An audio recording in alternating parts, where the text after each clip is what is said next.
I will run, I will climb, I will soar. I'm undefeated. Oh. Welcome, Libra, to Channel the Future Tarot. Today we're going to do your twin flame love reading for the month of June. This will be for the Sun, Moon, Rising, Venus signs of Libra. Take what resonates with you, claim it for yourself, toss the universe what does not. It's not meant for you, and that's okay. Check out your other Moon, Rising, Venus placements, and the readings that go along with that to get some more guidance if you don't find it here. Remember, time and energy is fluid, so whenever you're directed to the reading is the right time for you. That being said, I am going to use a singing bowl here, and as I do so, I ask you to take that deep breath in, exhale whenever you feel so inclined to do so. That's going to help balance your energy, set your intentions, and prepare for the messages. If you are new or returning to the channel, welcome. I'm so happy to have all of you. Thank you so much for liking, sharing, subscribing, commenting. It means so much to me to see the channel growing. I cannot express that enough, so thank you. All right, Libra, without further ado, let's get started.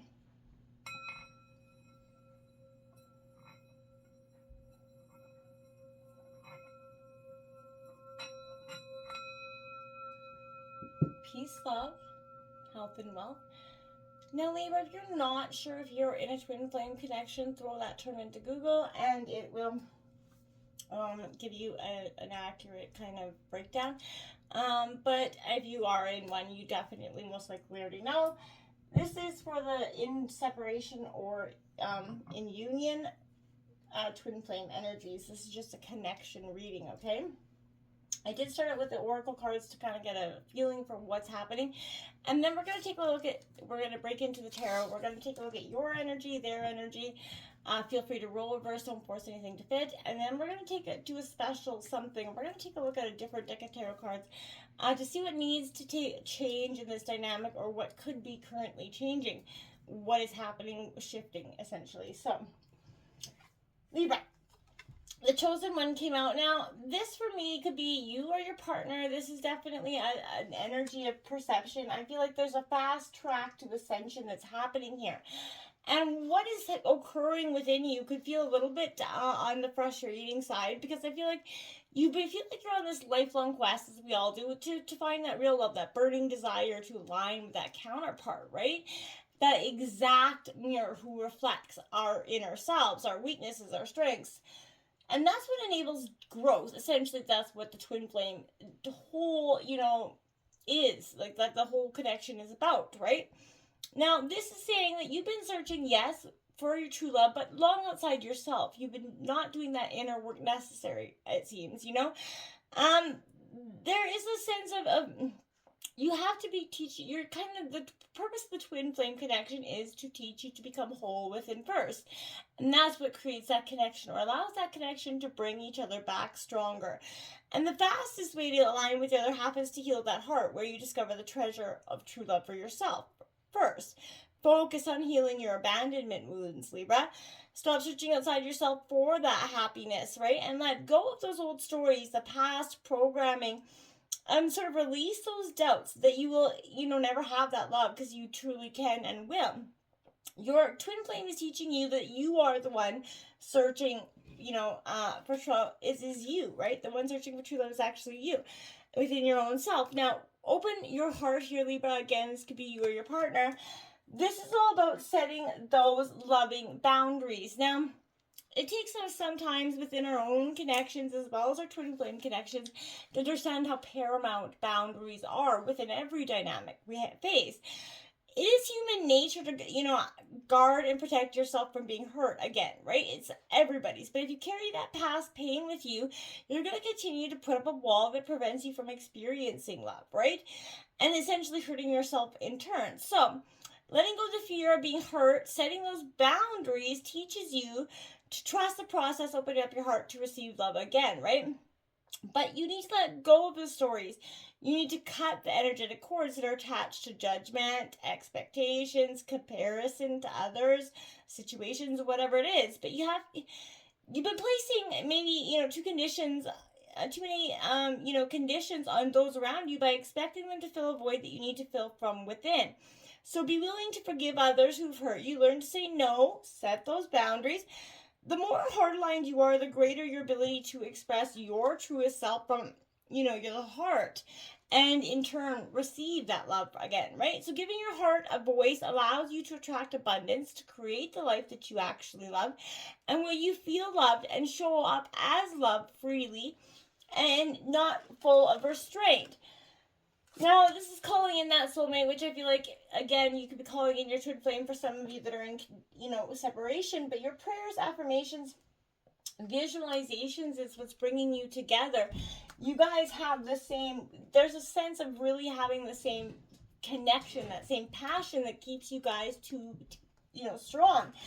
There is also this past life relationship card. Now, again, that's often the case with twin flames, obviously.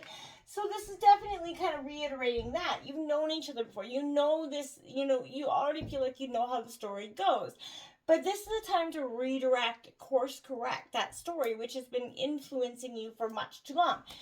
And that's part of exactly what the twin flame connection is about. You're mirroring each other's weaknesses and you're teaching each other to become whole again. That's what the purpose of it is. But how and how long it takes you to go about is going to be different for everyone, right? Now I want to take a look in the past, recent past, present, and future here. This could be yours or their energy. Feel free to roll reverse. And then we're going to take a look at your partner's recent past, present, and future. So let's see what's happening for Libra, Sun and Rising. Signs, Libra, coming in here for you. This is I feel like there's a real sense of struggling with, and it may not even be hurt that's related to past relationships. It just could be life hurt, loss of some kind that's influencing how and when you go about moving, because you're in a sense of stuckness, a sense of stagnance, I feel like, for some of you, repeating the same patterns over and over and over again, expecting, to yield different results here.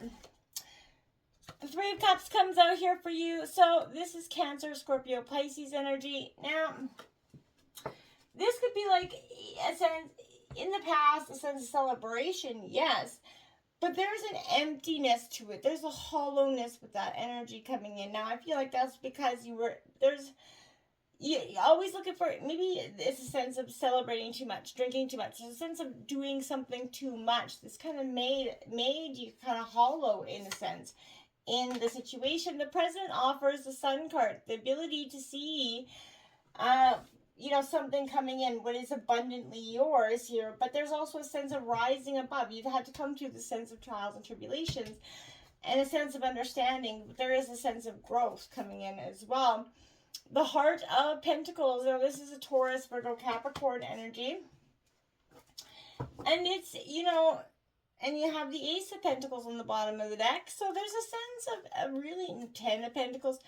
Abundance is coming in the Ten of Cups. There is a sense of completion coming through this situation. Your heart's longing for something that I feel like you've been searching for in the pain of the past, in a sense.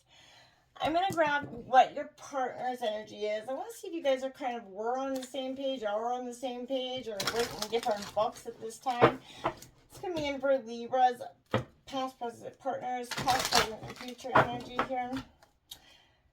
See, I feel like the struggle that's been within here, there's a sense of, you've been celebrating, some abundance that's coming in, some new opportunities for you to set things straight, but you're also nurturing what is around you, nurturing yourself back in a sense of, financial reasons I see, but you're putting the work in, which I think is paramount. We got that sacral chakra in the recent past. There's a sense of really being out of alignment here, choosing your battles in the present. It's sometimes pick those battles and choose them wisely. Wishes coming in true. The Nine of Cups coming in the future for your partner. This is saying you are going to choose those battles, right? You don't have to, every time you got something on your mind, sometimes it's best left unsaid. Sometimes we can, put too much energy into the situations of the past, stewing up those old emotions, when it's time to just drop it like it's hot, let those energies go. Opening up those old wounds does nothing but create more wounds. hurt people, and that's just essentially the way it is at the end of the day. This is a, can you overcome that? Can you overcome the hurt and truly forgive? Or is this a repeating pattern where you're just going to kind of recycle the same old hurt train bullcrap and not move on from it? Now, if that's the case, I think it's time to reassess where you're at.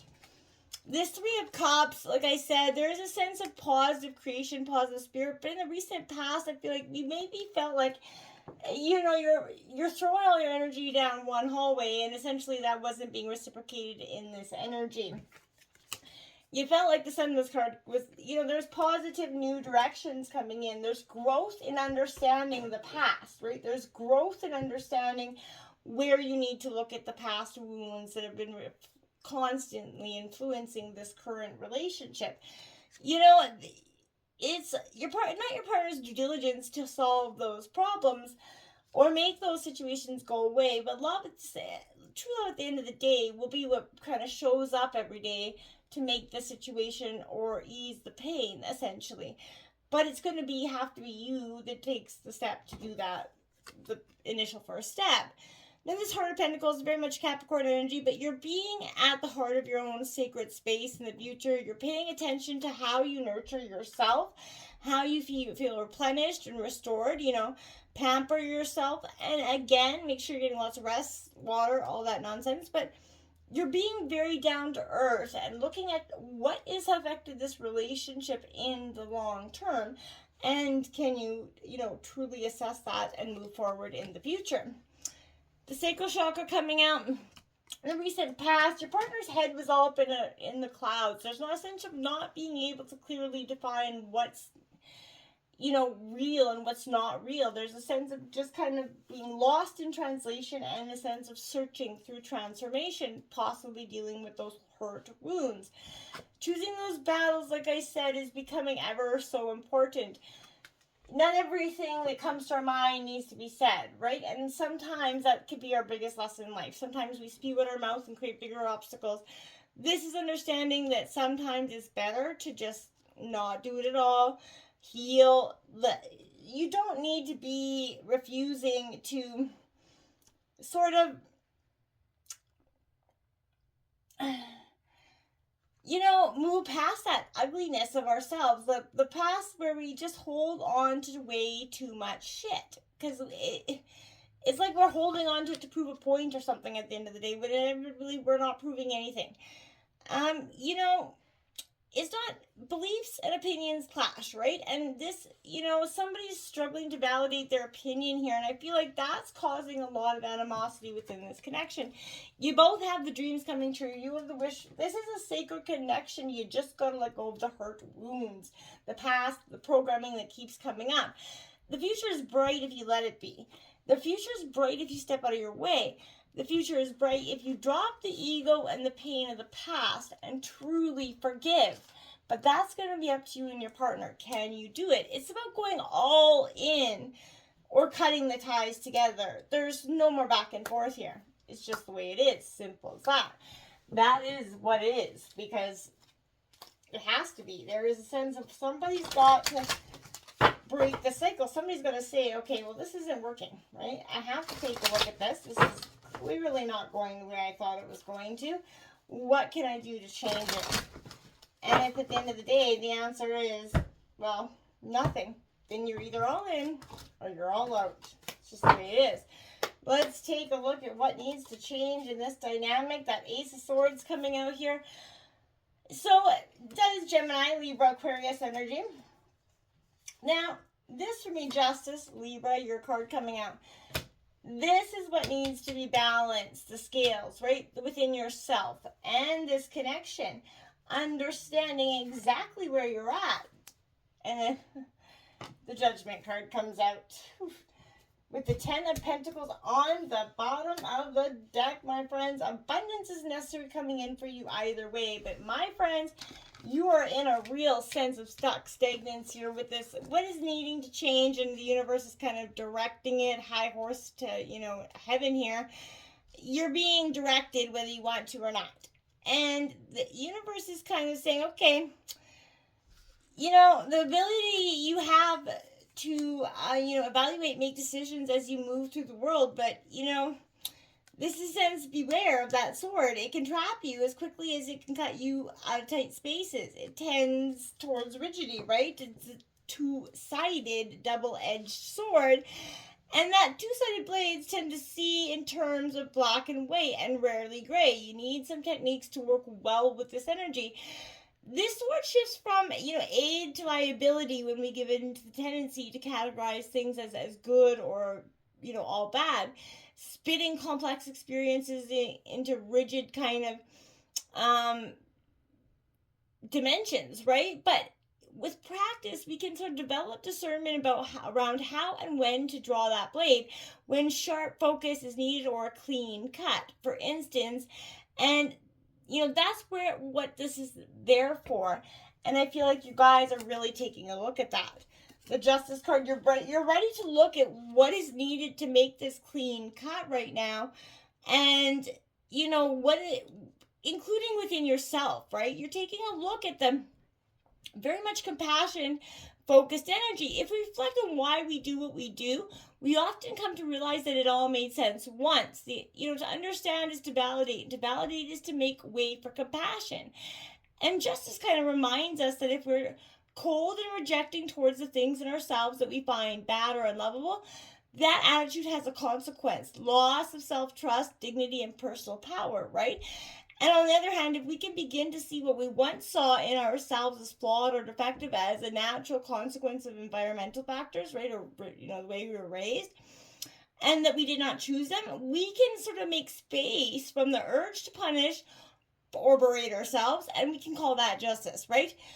And while it may seem, paradoxical, self-compassion may be more effective than self-criticism when it comes to making change.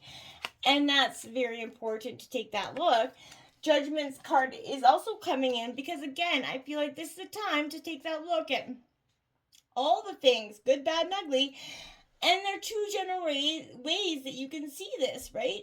The metaphor of resurrection pulls our attention towards, something that in us that can endure even when we are subjected to the destructive forces of the world, right? The Judgment card asks, how do we continue to do what's right even when it seems the right is futile in the face of destructive forces that seem larger than life, right? So the limitations of being alive in our own human body with infinite levels of attention mean that we do have to forget certain things, right? In order to live, to move forward. We also have to remember the deep care for one another that makes us human and a sense of belonging to something greater than the self. And that's what you're processing. This is a truly awakening experience where, again, it's about going all in or all out. That's the way it is. Until the end, next time, my friends, good luck. Namaste.